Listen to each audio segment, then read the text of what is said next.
이번에는 김건희 여사 얘기를 좀 해보도록 하겠습니다. 지난 6일 검찰 수사심의위원회가 김건희 여사 명품백 수수 사건과 관련해서 불기소 권고를 내렸습니다.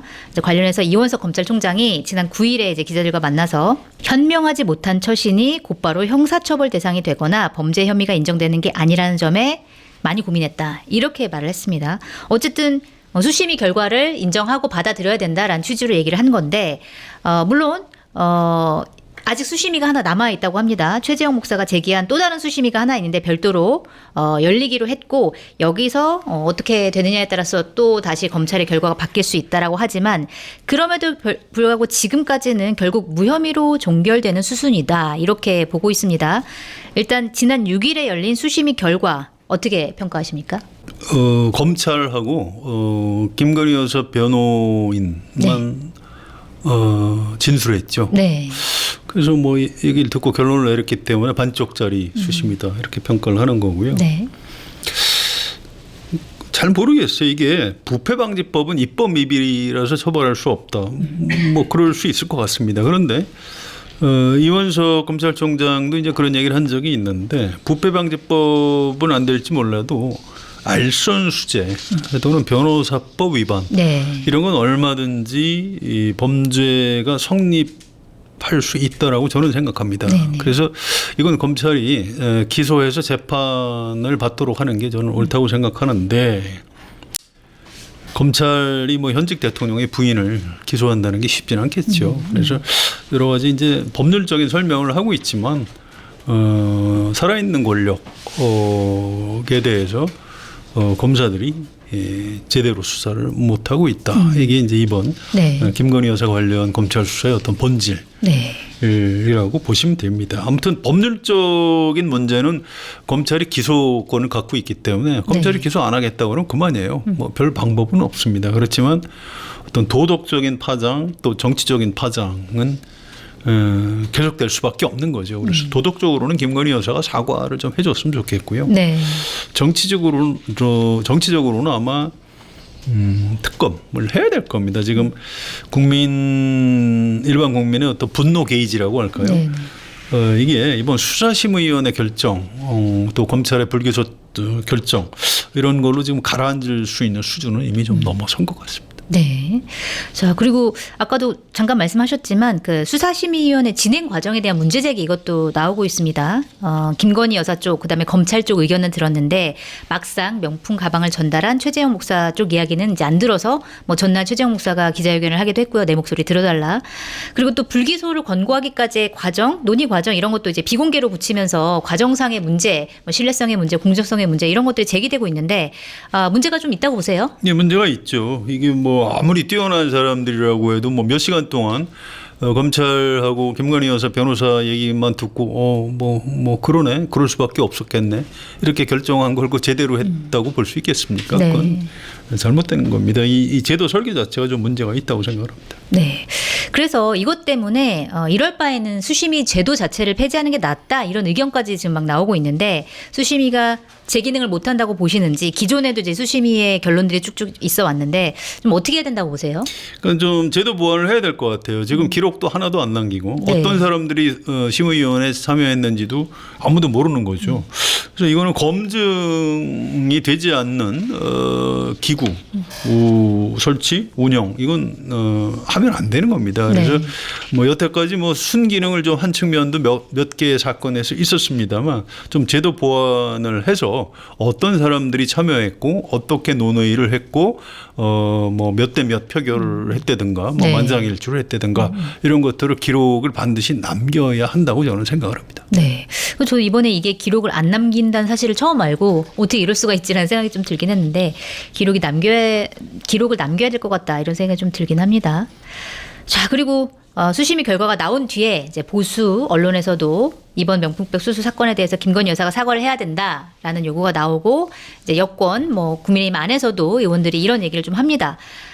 그런데 이제라도 사과를 하면 이 사태가 해결이 될까요? 어떻게 보세요?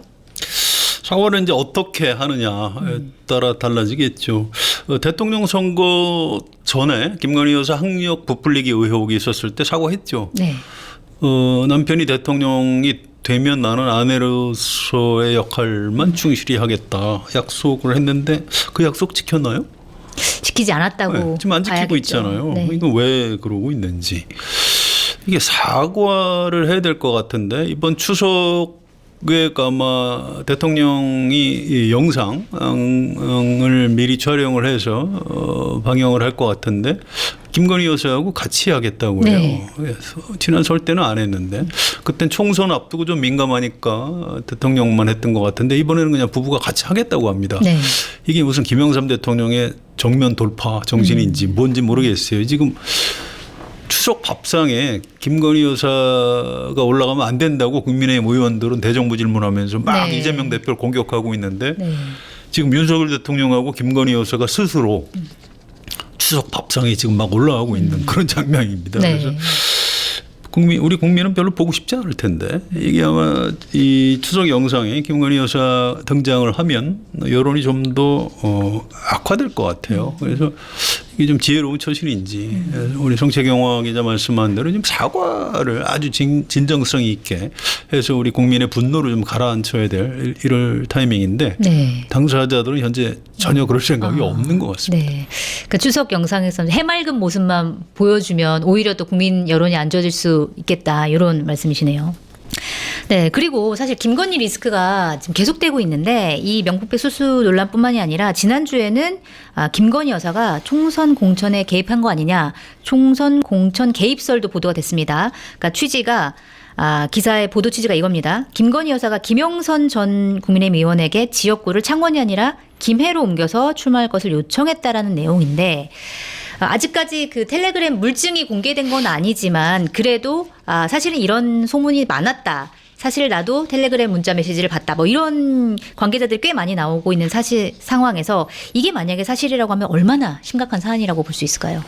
예, 뭐 심각하죠. 인사개입이 바로 국정농단입니다. 또 국민정서법 위반이기도 하고요. 네. 이 정권이 무너질 수도 있는 사안인데 어쨌든 당사자들이 부인하고 있어요. 아직 증거도 없습니다. 그래서 네. 저는 사실이 아니라고 믿고 싶습니다.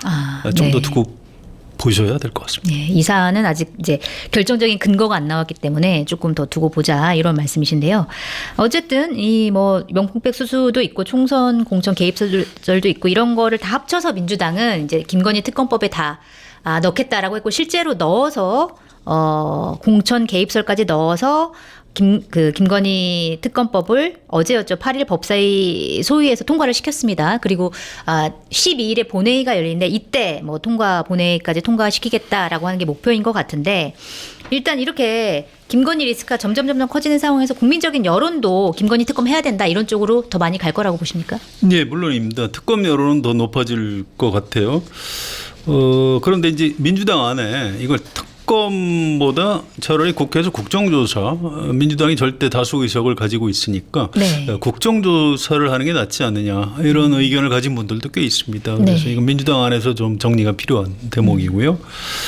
또 어쨌든 특검이든 국정조사든 가장 중요한 동력은 여론이에요. 그래서 여론조사의 흐름을 좀 잘 살펴볼 필요가 있고요. 네. 이번 주말쯤 해서 뭐 여러 군데 여론조사에서 김건희 여사 특검에 대한 찬반 네. 뭐 이런 게 좀 들어가지 않을까 이렇게 예상이 됩니다. 수치를 좀 봐야 될 것 같고요. 우리 한겨레 텔레비전에서도 네. 여론조사 한번 해보시면 어떨까요? 예산이 있는지 한번 알아보고 결정하도록 하겠습니다. 실제로 참 궁금합니다. 이게 민심이 굉장히 미묘하게 움직이기 때문에 네. 추석 때 대통령 부부가 나와서 이제 절하고 인사하는 영상, 그때 표정, 뭐 어투 이런 거 하나하나가 다 영향을 아마 미칠 겁니다. 네. 그래서 이게 이제 점점 높아지면은 뭐 특검이든 국정조사든 현 정권에서 감당하기 어려운 수준으로 치달을 가능성 여전히 나와 있는 것 같습니다. 네, 알겠습니다. 자, 오늘 말씀 여기까지 들으려고 하는데요. 덧붙일 말씀 있으실까요? 예, 윤석열 정권 최대 약점이 아마 김건희 여사인 것 같아요. 이게 대통령 배우자나 자식은 참 어려운 문제입니다. 이게 그 국민 정서 차원에서도 굉장히 민감해요. 이제 제왕적 대통령의 어떤 치명적인 부작용이기도 하고요. 아니, 우린 대통령을 뽑았지 그 배우자나 자식들을 선출직 공직자로 뽑은 적이 없다 해서 역대 정권에 보면 항상 욕바지가 있었습니다. 네. 욕바지, 욕을 먹어주는 사람. 심지어 이승만 대통령 때도 그 양자로 드렸던 이기붕 부의장 아들 이강석 씨가 여러 가지 문제를 일으켰고 심지어 뭐 가짜 이강석 사건까지 있었어요. 네. 가짜가 막 나 이강석이야 이렇게 행세하고 그래요? 다니면서 그런 사건이 있었고 네. 4.19 뒤에 이강석 씨가 그 가족들을 다 총으로 쏘고 자기가 자살하는 그 비극적인 사건도 있었습니다. 네. 박정희 전두환 때는 이 사람들이 쿠데타로 정권을 잡은 사람들이었기 때문에 나이가 좀 젊었어요. 그래서 자식들이 어렸습니다. 네. 그래서 자식들에 의한 뭐 국정농단은 없었는데 뭐 일가 친척들이 여기저기서 뭐 온갖 조직에서 뭐 국회, 경찰, 공기업 이런 데서 이제 여러 가지 문제를 일으키고 위세를 떨치고 또 전두환 대통령 때는 나이가 좀 많으신 분들은 기억하실 텐데 이순자 여사가 이른바 국민 밉장이었습니다. 네. 네. 또 김영삼 대통령, 김대중 대통령은 자식들 문제로 굉장히 여러 가지 골치가 아팠고요. 현직 대통령 임기 중에 자식들이 구속되는 사건들이 있었죠. 그래서 뭐 그 얘기 뭐 계속 다 할 필요는 없을 겁니다. 이명박, 뭐 박근혜, 문재인. 박근혜 대통령은 가족은 없었지만 최순실 씨라는 굉장히 독특한 그랬죠. 지위에 이분이 이제 문제가 돼서 탄핵까지 당하는 이런 일이 벌어졌죠. 윤석열 대통령도 이제 자식이 없는 대신 김건희 여사가 이제 바로 그런 치명적인 약점이 된 겁니다. 네. 대통령은 국가의 원수기도 하지만 사실은 국민의 가장 큰 머슴이기도 해요. 그래서 머슴이 국민하고 맞서 싸우려고 해서는 안 되고요. 역대 대통령들이 자기 자식을 자기가 대통령인데도 검찰에 얘기해서 그냥 알았으니까 구속시켜라 이렇게 할 수밖에 없었던 데는 이유가 있는 겁니다. 네. 국민의 분노하고 정면으로 맞서려고 해서는 안 되고요. 한없이 머리를 숙여야 되고 숙이지 않으면 정권이 무너질 수가 있는 겁니다. 그래서 윤석열 대통령하고 김건희 여사가 지금이라도 국민 앞에 좀 나란히 서서 깊숙이 머리를 숙이고 이렇게 용서를 구하는 방식으로 우리 나라를 좀 구해 주셨으면 참 좋겠습니다.